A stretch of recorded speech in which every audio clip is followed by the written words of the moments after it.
بسم الله الرحمن الرحيم. الحمد لله رب العالمين حمد الشاكرين، الصلاة والسلام على سيد الأنبياء والمرسلين سيدنا ونبينا وشفيعنا ومولانا محمد وعلى آله وأصحابه الطيبين الطاهرين. قدرمنو اوریدونکو د ژوند د لارې د خپرونې مینوالو، السلام علیکم ورحمة الله وبرکاته. ستاسو روغتیا او خوشحالي د پاک رب نه غواړم، په دې هیله چې د صحت او عافیت جامې په تن ولرئ او خوشحالي مو په برخه وي. دا دی زه محمد یاسین فهیم د ژوند د لارې د خپرونې په وړاندې کولو کې ستاسو په خدمت کې یم. زموږ د نننۍ خپرونې موضوع دا ده چې د یوې ناوړه خبرې په اورېدو مه خفه کیږه. څوک چې تا ته یوه ناوړه خبره کوي، بده خبره کوي، نو ته د انتقام لاس مه پورته کوه. د هغه په مقابل کې د صبر او د زغم نه کار واخله. الله به تا ته عزت درکړي، او څوک چې ستا په مقابل کې ناوړه خبرې کوي، الله رب العزت به هغه هم په دنیا کې او هم په آخرت کې ذلیله کړي. شاعر لیکي د فضایلو او د ښو خبرو په راټولولو ټینګار وکړه، حسد کوونکو پر ملامتولو مه خفه کیږه، او په دې باندې پوه شه چې یوازې په ژوندانه کې د الله عبادت کیدلی شي او تر مرګه وروسته حسد هم له منځه ځي. نو ته په خپل ژوند کې د الله عبادت کوه. څوک چې تا سره حسد کوي یا تا ته یوه ناوړه خبره کوي، د انتقام لاس هیڅکله مو پورته کوه. د صبر او د زغم نه کار اخله. څوک چې له حسد او له نیوکو سره حساسیت څرګندوي، هغوی باید د مقادیرو پر یخو اوبو خپل ماغزه ساړه کړي. په دې ترتیب به له ظالمانه نقد څخه خلاص شي او په دې دې پوه شي چې څه الله ما ته لیکلي دي. الله رب العزت به هغه راته رارسوي. څوک چې تا سره حسد کوي یا هغه څوک چې تا ته ناوړه خبره کوي، الله رب العزت د حسدګر په اړه څومره ښه عدالت کړی چې که هر څه له مخه حسدګر له منځه وړي.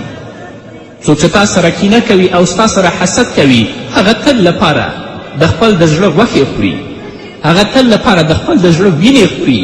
نو الله رب العزت به د هر څه نه مخکې په خپله حسدګر له منځه وړي، هغه به وژني.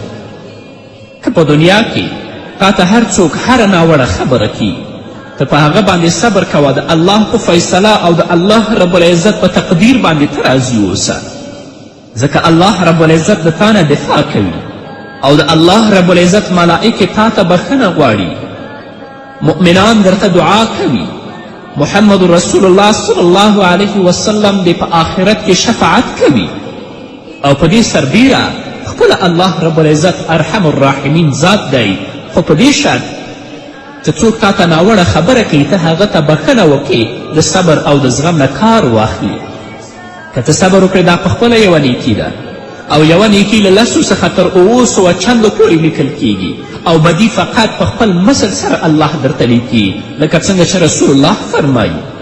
همدارنګه د خلکو په ناوړه خبره باندې مه خفه کیږه، ځکه ته د توحید د لارې لاروی یې، ته اهل قبله یې، ته د الله او د رسول په مینه مست یې. په ګناه پښیماني او پر نیکي باندې خوښي وکړه. نو که په ګناه باندې خفه شي او په خپله نیکي باندې خوشحاله شي، نو واقعا ته ډېر ګټور انسان یې. نو صبر او زغم ډېره بهترینه لاره ده، او صبر د خلکو په نیوکو، د خلکو په ناوړه خبرو باندې دا د بري لار ده. په دې باندې به ته کامیابه کیږي. مه خفه کیږه، له صبر څخه کار اخله، ځکه چې صبر د خلاصون او نیکمرغي لاره ده. خو صبر باید د الله په لار کې او د الله لپاره وي. صبر باید صبر جمیل وي، یعنی ښکلی صبر وي. او د مصیبت پر مهال اهل سنت والجماعت له 3 ډوله وسلو څخه کار اخلي. چې کله تا ته مصیبت رسیږي، صبر، دویم دعا، دریم د ښه ساعت او د ښه وخت تمه کې ژوند تیرول. لکه شاعر فرمایي چې زما دښمنانو خو پر موږ باندې د مرګ جام وڅښاوه، خو موږ پر مرګ هم ډېر ښه صبر کوونکي یو. همداشان محمد رسول الله صلی الله علیه وسلم فرمایي، دا هغه حدیث ده چې مسلم روایت کړی: لا احد اصبر على اذى يسمعه من الله عز وجل انه يشرك به ويجعل له الولد ثم هو يعافيهم ويرزقهم. پر اذیت باندې، په تکلیف باندې له الله نه ډیر صبر کوونکی نشته، ځکه تاسې به اورېدلي او لیدلي وي چې خلک د الله په اړه نعوذ بالله وایي چې الله ښځه او بچي لري، سره له دې چې الله رب العزت له دغه شیانو پاک دی چې خلک یې الله پورې وایي. هغه الله احد دی، هغه الله واحد دی، او هماغه ذات دی چې هم دوی ته روغتیا او روزي ورکوي، خو بیا هم الله حلیم ذات دی. همدارنګه په یو بل حدیث کې محمد رسول الله فرمایي، دا حدیث ده چې بخاري روایت کړی دی، رحم الله موسی قد اوذی باکثر من هذا فصبر. رسول الله فرمایي چې الله رب العزت دې پر موسی علیه السلام باندې رحم وکړي، ځکه چې هغه ډېرې ستونزې وزغملې او په هغه ستونزو باندې موسی علیه السلام صبر وکړه. همدارنګه محمد رسول الله فرمایي ومن یتصبر یصبره الله، څوک چې له صبر نه کار اخلي الله رب العزت له داسې کسه نه صبرناک جوړوي، بیا به د ټولو مصیبتونو په مقابل کې صبر کوي. نو خلک که تا ته ناوړه خبره کوي، خلک په تا باندې نیوکه کوي، نو د انتقام لاس مه پورته کوه، صبر وکړه او صبر دې د الله لپاره وکړه چې الله رب العزت تا ته اجر درکړي، او جانب مقابل چې په تا باندې نیوکې کوي، تا ته بد رد وایي، ستا غیبت کوي، ستا تهمت کوي، او تا په مجلسونو کې سپکوي، او تل لپاره ستا د بېعزتي لپاره مټې رانغښتې وي، ته صبر وکړه د الله لپاره، الله به تا ته عزت درکړي، الله به هغه بېعزته کړي. همدارنګه الله رب العزت محمد رسول الله صلی الله علیه وسلم ته د صبر په اړه فرمایي واصبر وما صبرك الا بالله ولا تحزن عليهم ولا تکو فی ضیق مما یمکرون. ای محمده په حوصله باندې کار کوه، او ستا دغه زغم او ستا دغه صبر د الله په توفیق سره دی. د دوی په حرکتونو مه ځورېږه، د دوی په خبرو مه ځورېږه، د دوی په نیوکو مه ځورېږه، او مه د دوی په دسیسو زړه تنګی کیږه. صبر جمیل والله المستعان علی ما تصفون. یوسف علیه السلام په هکله یعقوب علیه السلام وایي نو صبر به وکړم او په ښه شان به یې وکړم. کومه خبره چې تاسې غوټه کوئ پر هغې له الله نه مرسته غوښتل کیدی شي. همدارنګه الله وایي فاصبر صبرا جمیلا. نو ای پیغمبره صبر وکړه، غوره صبر وکړه. همدارنګه الله رب العزت چې کله جنتیان جنت ته ننوځي هغوی ته وایي سلام علیکم بما صبرتم.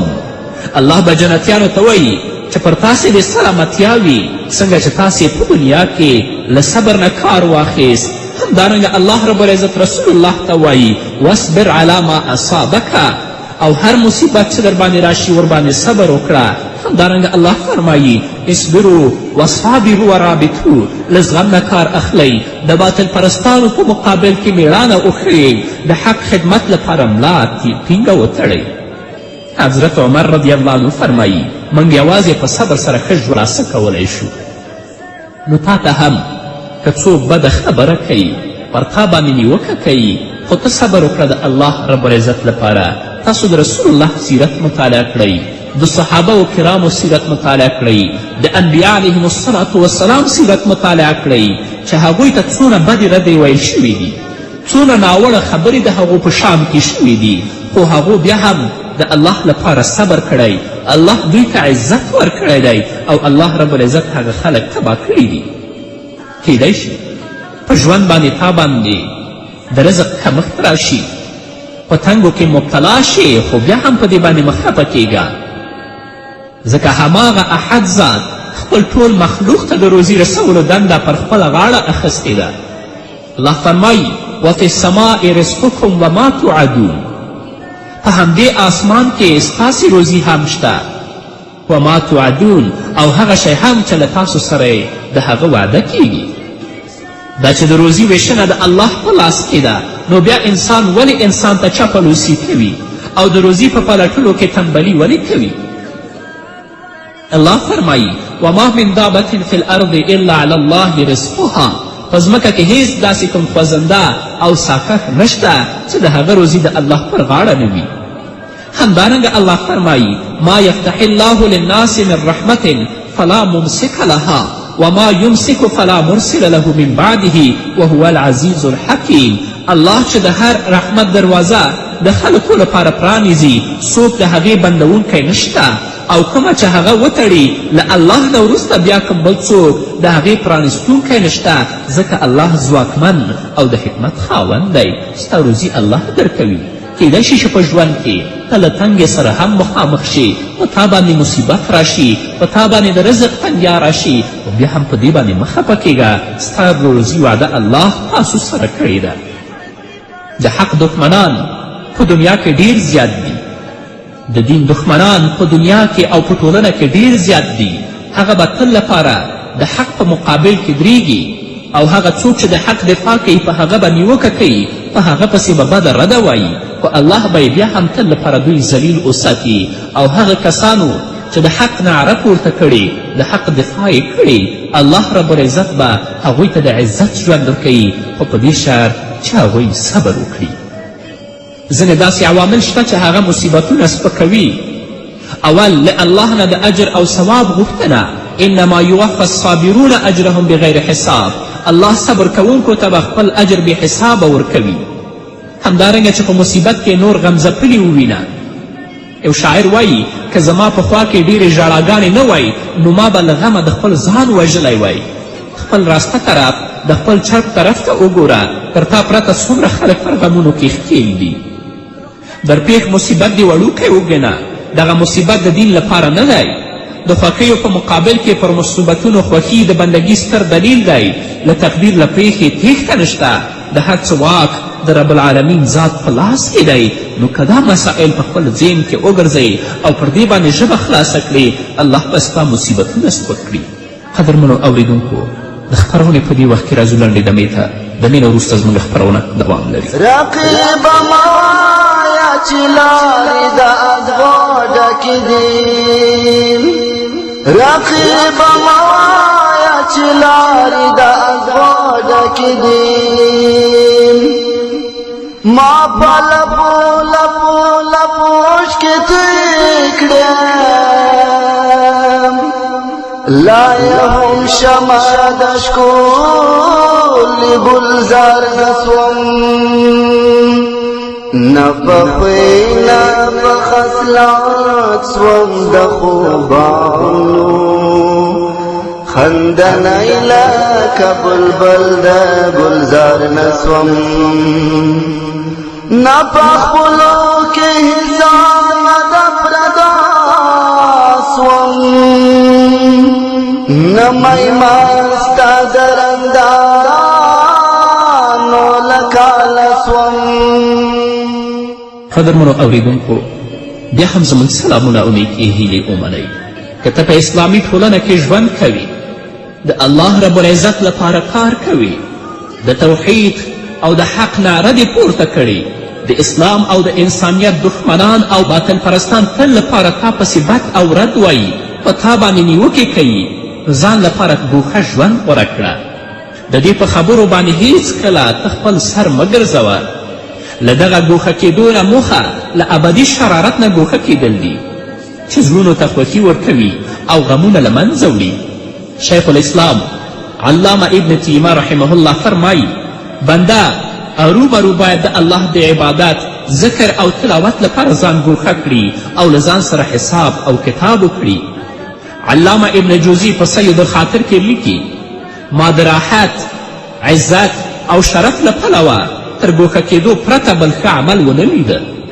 نو د فساقو او فجارو منځ کې چې پروت یې تل لپاره هغوی تا پسې رد او بد وایي ته د خپل اصلاحي عمل ته ادامه ورکړه که په دې هم نه کېده ځان ته ګوښه ژوند اختیار کړه په ګوښه کېدو سره انسان له هر ډول فساد او شر نه خوندي پاتې کیږي ګوښه کېدل په آخرت کې د تفکر او د الله د ملاقات لپاره د ځان چمتو کولو تر ټولو ښه فرصت دی نو که ته په یوازیتوب کې ژوند کوې بیا هم په تا باندې سختي راځي په سختیو مه خفه کېږه ځکه چې سختي زړه غښتلی کوي ګناهونه له منځه وړي غرور او تکبر ته د پای ټکی دي د مخلوق عاطفه او د نیکانو دعا جلبوي انسان خپل رب ته تسلیموي او د هغه پر وکړه باندې راضي کیږي مه خفه کېږه ځکه چې خفګان په عبادت کې کمزوري رامنځته کوي او له جهاد نه دې پاتې کوي پر دې سربیره بدمرغي بدګماني شکوک او شبهات رازیږوي مه خفه کېږه ځکه چې خفګان د رواني ناروغیو بنسټ او د دردونو سرچینه ده. مه خفه کیږه چې لمونځ کوې، قرآن ولې او خلکو ته خیر رسوي، نو په سختیو مه خفه کیږه. د وزګارتیا او بیکاري له امله خفګان ته سر مه ټیټوه، لمونځ کوه، قرآن وله، نور د خیر چارې ترسره کوه او د الله رب العزت په دربار کې د دعاګانو لپاره لاسونه اوچت کړه. د خپل د مصیبت او د خپل د مشکل حل د الله نه وغواړه. که د خپلې ورځې په چوکاټ کې ژوند نشي کولی، نو ذهن به دې ګډ وډ او چارې به دې بېنظمه وي. تیر هیر کړه، ځکه په تیر پسې زړه تړل بېعقلي ده. په راتلونکي پورې زړه مه تړه، ځکه هغه لا راغلی نه دی، غیب دی. هغه څوک چې په تا باندې نیوکې کوي، تا پسې بد رد وایي، د هغو مه ویرېږه، ځکه د هغو نیوکې او د هغو ناوړه خبرې ستا ارزښت خوندي ساتي. په الله ایمان او نیک عمل کوه، ځکه همدغه سپېڅلی ژوند دی. د الله ذکر کوه، ځکه په دې سره زړه ډاډمنېږي. هر څه ته د تقدیر په سترګه ګوره. د چا د مننې انتظار مه کوه. د سختو چارو د ترسره کولو لپاره ځان چمتو کړه. هغه څه چې ستا په واک کې دي، په همدې کې ستا خیر دی.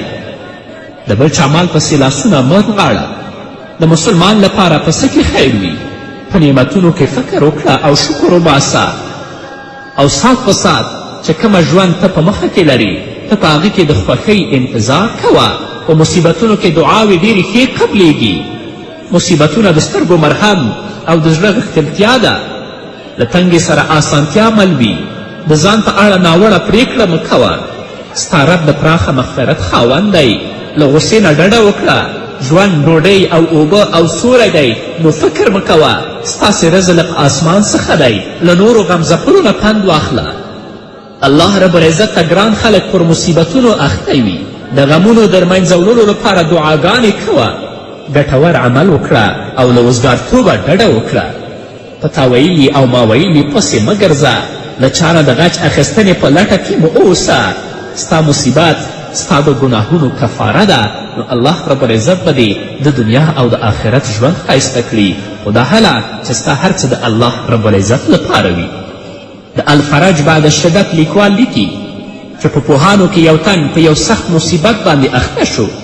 نو خپل خپلوان یې پوښتنې ته راغلل او د هغه نه یې پوښتنه وکړه چې څه دارو او درمل دې خوړلي که نه؟ هغه په ځواب کې ورته ویل چې هو، لږ شپږو شیانو څخه جوړ دارو مې کارولی دي. خپلوانو یې په حیرانتیا سره د درملو په اړه پوښتنه وکړه چې دا د شپږو څیزونو نه چې دا درمل جوړ شوي، هغه کومه درمل دي؟ هغه ناروغ په ځواب کې ویل، لومړنی شی پر الله باور دی. دویم پر دې خبره پوهېدل چې د تقدیر پریکړه حق ده.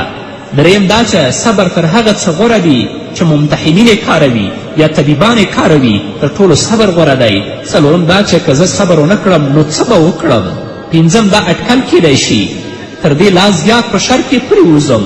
شپږم دا چې سات په سات خوښي راتلی شي. نو چې ته الله لرې او د تقدیر په پرېکړه باندې ته معتقد یې، نو بیا ولې خفه کیږي؟ مه خفه کیږه، له صبر نه کار واخله. یو شاعر وایي ای زمانې که له تا سره څه نور غمونه وي، نو هغه هم راوړه او پر ما یې انبار کړه. او متنبي وایي زمانې دومره غمونه راکړل چې زما زړه یې د غشو په پرده کې راونغښت.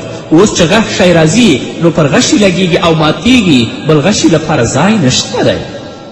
نو له عزت سره د اوربشو ډوډۍ او کیږدۍ تر هغه قصر او ماڼۍ زر ځلې غوره ده چې په هغه کې بې آبروتوب او په هغه کې بې عزتي وي.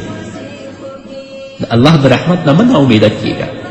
خلک په تا نیوکې کوي، په تا پسې ناوړه خبرې کوي، په صبر وکړه. د الله رب العزت رحمت ته انتظار باسه، لکه چې الله رب العزت وایي لا تقنطوا من رحمت الله. د الله له رحمت څخه مه ناهیلې کیږئ. په بل ځای کې الله رب العزت وایي ومن یقنط من رحمت ربه الا الضالون. د الله له رحمت نه یوازې بېلاره خلک ناهیلې کیږي. په بل ځای کې الله وایي ان رحمت الله قریب من المحسنین. د الله رحمت نیکانو ته ډیر نږدې دی. په بل ځای کې الله رب العزت فرمایي ان ربک واسع المغفره. ستا پروردګار واقعا پراخه مغفرت والا دی. په بل ځای کې الله رب العزت فرمایي لا تحزن ان الله معنا. په خفه کیږه، الله رب العزت له موږ سره دی. نو قدرمنو اوریدونکو، مسلمانانو او ورونو او خویندو چې په دنیا کې ژوند کوئ، تل لپاره کوشش کوئ چې په خپل محدود ژوند کې د خپل الله د خپل ځان نه راضي کړئ. په دنیا کې د اسلام او د انسانیت دښمنان ډیر دي، د نیکانو دښمنان ډیر دي. هغوی تل لپاره د باطل او د فساد په خپرولو کې کوشش کوي. هیڅکله نه غواړي چې د توحید نعره او د توحید غږ خپور شي. هغه به تل لپاره په تاسو نیوکې کوي، هغه به تل لپاره تاسو پسې ناوړه خبرې کوي، خو تاسو مه ناهیلې کیږئ، مه خفه کیږئ. د الله رب العزت رحمت ته انتظار باسئ. الله رب العزت به تاسو ته اجر او هغوی به ذلیل او رسوا کړي. که تاسو ته څه مصیبت، تاسو ته څه تکلیف رسئ، د هغو په مقابل کې صبر وکړئ. یوازې د خلاصون لار دا صبر دی چې تا ته به الله عزت درکړي، هغوی به ذلیل او رسوا کړي. نو قدرمنو اورېدونکو، دا به زموږ نننۍ خپرونه چې ستاسو درانه حضور ته وړاندې کړه. تر بلې خپرونه پورې چې زه بیا هم ستاسو درانه حضور ته راځم، تاسو ټول په پاک رب سپارم. پاتې ژوند او پاتې ورځ نیکمرغه. الله رقیب موایا چې لارې د اغوا ډکې دي، رقیب موایا چې لارې د اغوا ډکې دي. زه در معلوم یم د ایمان بلا سوان اخلمه، زه در معلوم یم د ایمان بلا سوان اخلمه.